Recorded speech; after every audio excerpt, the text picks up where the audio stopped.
हमने work done निकाल लिया फ्रिक्शन के कारण, तो नेट वर्क डन कितना होगा फ्रिक्शन के कारण? इस वाले पे वर्क डन होगा minus F R one into D M one पर, और इस पे कितना होगा minus F R two into D. तो टोटल वर्क डन पूछा मैंने कि टोटल वर्क डन कितना होगा फ्रिक्शन के कारण, तो टोटल मैंने ऐड कर दिया, ठीक है, ऐड कर देंगे तो टोटल वर्क डन आ जाएगा। अब मुझे बताओ ये जो नॉर्मल है, इन नॉर्मल के कारण टोटल वर्क डन कितना होगा?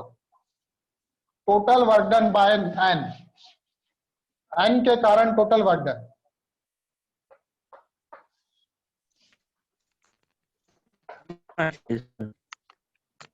एन के कारण टोटल वर्क डन बताओ सर। M1%। देखो इधर इस पे नॉर्मल, इस वाले बॉल ब्लॉक पे नॉर्मल किधर लग रहा है? M1 पर, इधर लग रहा है n, और ये जा किधर रहा है? इधर। तो इस पे वर्क डन कैसा होगा? माइनस में। और M2 पे देखो, M2 पे नॉर्मल इधर से लग रहा है और किधर मूव कर रहा है? ये इधर ही मूव कर रहा है। कितनी डिस्टेंस? d distance. तो n into D same direction में cos जीरो आएगा, cos जीरो की वैल्यू होती है 1, और यहाँ पर क्या होगा अपोजिट में है तो cos 180, तो वैल्यू होती है -1। तो total work done bye n आ जाएगा आपका माइनस एन डी तो इसके कारण, और प्लस एन डी तो M2 के कारण। तो टोटल वर्क डन क्या हो जाएगा? 0। ठीक है, टोटल वर्क डन क्या हो जाएगा? 0। इस पे वर्क डन चाहो तो W1 लिख सकते हो माइनस एन डी, और इसका वर्क डन कितना हो जाएगा? That is plus N D, और टोटल आप करोगे तो टोटल 0 आएगा। आया समझ में? Yes sir. N1 के कारण, N1 के कारण वर्क डन बताओ। N1 के कारण M1 पर mg। वर्क डन पूछा बेटा, फोर्स नहीं पूछा। Work work done bye N1 and N2 on M1 and M2 respectively।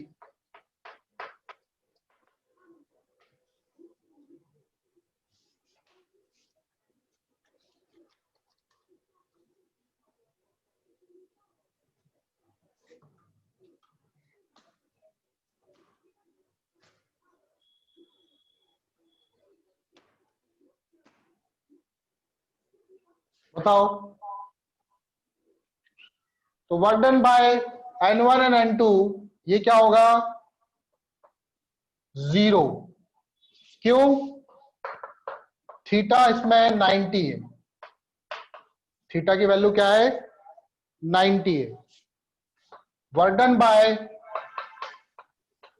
M1G and M2G is also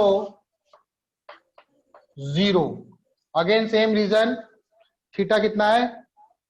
90 degree है। आया समझ में? किसी को डाउट है? चलो टॉपिक डालो आप, वर्क एनर्जी थ्योरम।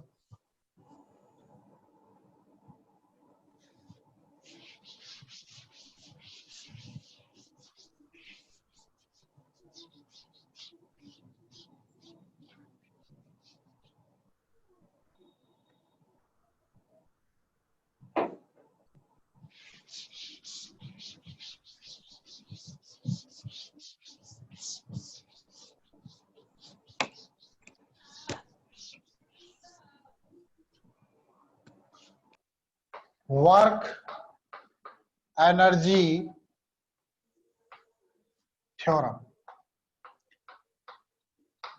तो देखो बॉडी पे बहुत सारे फोर्सेस लगते हैं, कोई फोर्स इधर से लग रहा है, कोई इधर से लग रहा है, mg लग रहा है, f लगा रहा हूं मैं, नॉर्मल लग रहा है, और बॉडी मूव कर रही है। ठीक है, तो सभी फोर्सेस के कारण वर्क डन जो होगा, ऑल फोर्सेस के कारण जो वर्क डन होगा वो क्या होगा? सभी फोर्सेस का integration, that is F dot ds। यही होगा ना? x डायरेक्शन में तो x डायरेक्शन में इंटीग्रेशन कर देंगे, y में हो तो y में कर देंगे।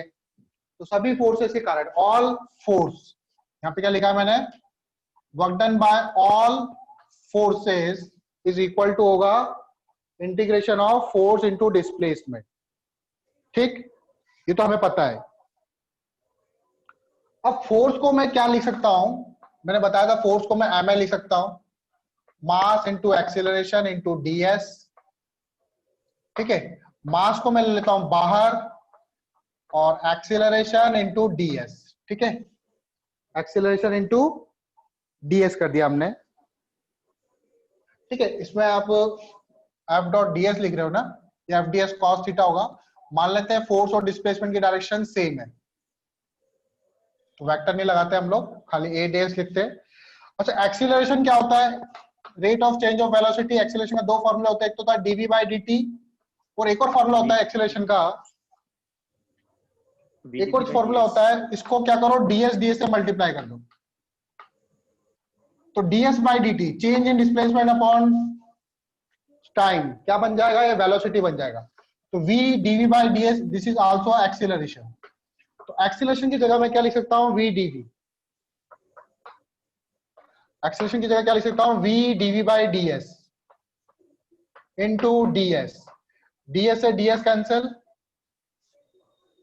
तो आपके पास क्या बचा, v dv। यहाँ पे v क्या है, v रिप्रेजेंट कर रहा है वेलोसिटी को। मान लो उसकी इनिशियल वेलोसिटी थी u और फाइनल वेलोसिटी थी उसकी v। इनिशियल वेलोसिटी थी u, फाइनल वेलोसिटी थी v। ठीक है, बॉडी ऐसे थी, इसकी इनिशियल वेलोसिटी थी u, मान लो फोर्स लगा ऐसे, फोर्स लगने पर ये डिस्प्लेस हुआ यहाँ पर, तो फोर्स लगेगा तो एक्सीलरेट होती जाएगी, क्योंकि फोर्स क्या है, m में एक्सीलरेशन हो रहा है, तो बॉडी की वेलोसिटी भी बढ़ती जा रही है, v हो गई यहाँ पे वेलोसिटी इसकी। तो इनिशियल वेलोसिटी थी इसकी u, फाइनल वेलोसिटी क्या हो गई v। v dv का इंटीग्रेशन, इंटीग्रेशन का सिखाया था मैंने, v dv का इंटीग्रेशन क्या होगा, जल्दी बोलो, v स्क्वायर बाई 2।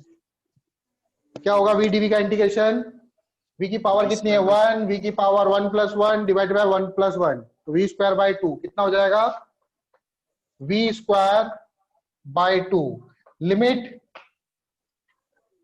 u और ऊपर क्या है v। ठीक है, ये और v और ये v अलग है, पहले इस v की जगह ये v रखूंगा, फिर इस v की जगह ये u रखूंगा, upper limit minus lower limit. देखो यहां से क्या आएगा, m v square by 2 minus u square by 2। m को अंदर मल्टीप्लाई कर दो, m को मल्टीप्लाई कर दो, आ जाएगा अंदर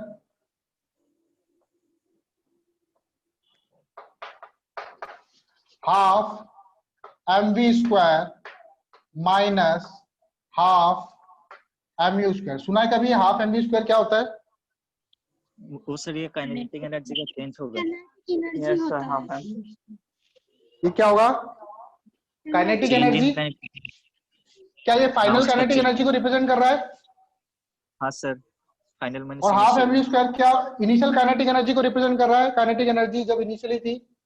तो मैं इसको ऐसे लिख हाँ, सकता हूं, work done by all forces is equal to kinetic energy final minus kinetic energy initial. बस यही आपका होता है वर्क एनर्जी थ्योरम। क्या होता है, किसी भी बॉडी पे जो नेट वर्क डन होगा सभी फोर्सेस के कारण, जितने भी फोर्सेस लग रहे हैं उस पे, वो इक्वल होगा किसके, चेंज इन काइनेटिक एनर्जी के। डेफिनेशन लिखाने की जरूरत है क्या,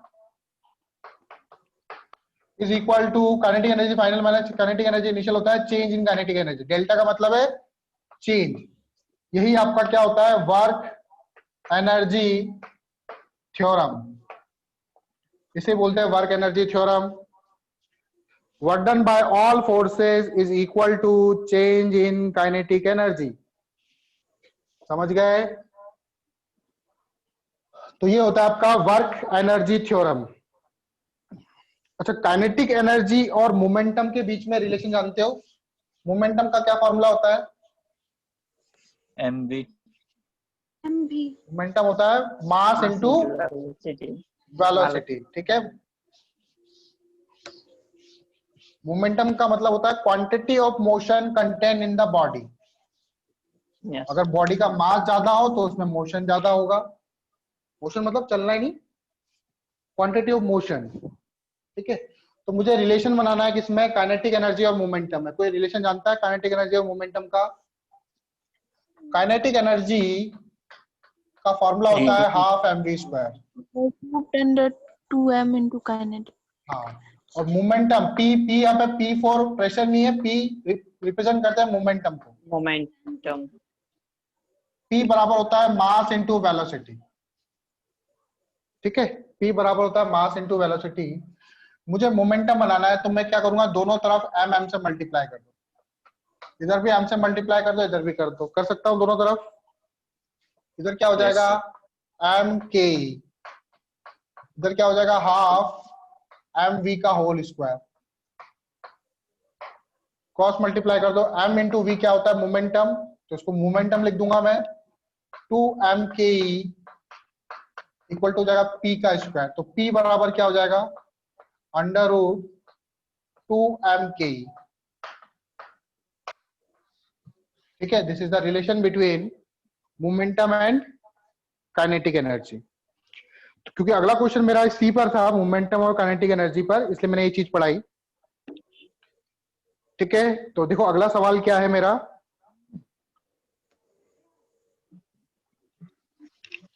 अगर किसी पार्टिकल की, if kinetic energy of a particle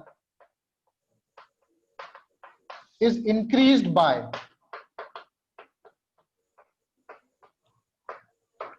21%, 21% से इंक्रीज कर रहा हूं, then find percentage increase in momentum of particle. उस पार्टिकल के मोमेंटम में कितना परसेंटेज इंक्रीज होगा, percentage increase in momentum of particle. Particle के मोमेंटम में कितना परसेंट का इंक्रीमेंट होगा। आपके ऑप्शन ले लेते हैं, ऑप्शन दे रखे हम लोगों को, 10%,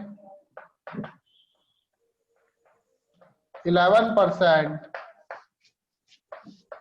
13% एंड डी ऑप्शन 17%। सॉल्व करो इसको, कर सकते हो क्या?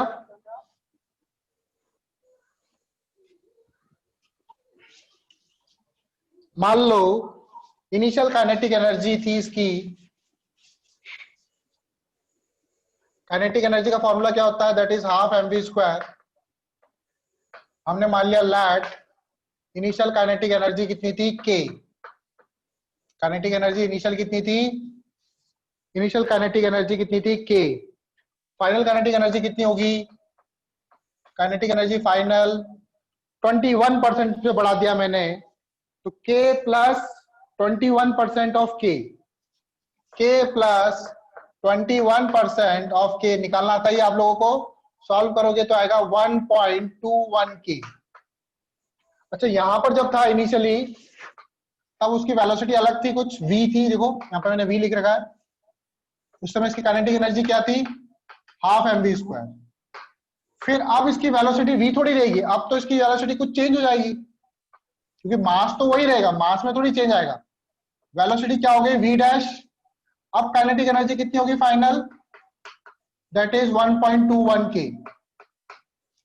ठीक है, तो चेंज निकालो आप, चेंज निकालेंगे, हमें क्या निकालना है, हमको मोमेंटम निकालना है।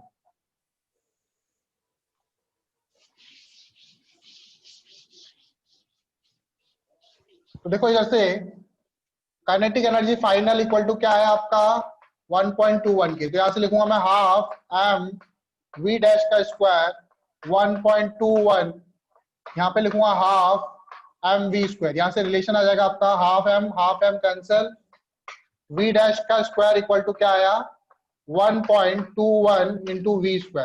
v डैश आ जाएगा आपका यहां से, अंडर रूट लोगे तो ये 1.1 आएगा, कितना आएगा 1.1। फाइनल वेलोसिटी 1.1 हो जाएगी। तो चेंज इन वेलोसिटी कितना होता है, मोमेंटम कितना होता है, change in momentum delta p क्या होगा आपका mv डैश माइनस mv, ठीक है, तो 1 पॉइंट मास तो वही रहेगा, v की जगह लिखूंगा 1.1 v minus m into v. कितना चेंज आया? That is 0.1 mv। कितना चेंज आया? 0.1 mv। परसेंटेज निकालना, परसेंटेज निकालना आता है आपको, delta p upon p initial into 100। Delta p कितना है आपका? 0.1 mv। इनिशियल मोमेंटम क्या था? इस समय मोमेंटम क्या होगा? मास इंटू वेलोसिटी mv, तो mass into velocity into 100, mv mv cancel, 0.1 into 100 कितना आया? 10%। आया समझ में?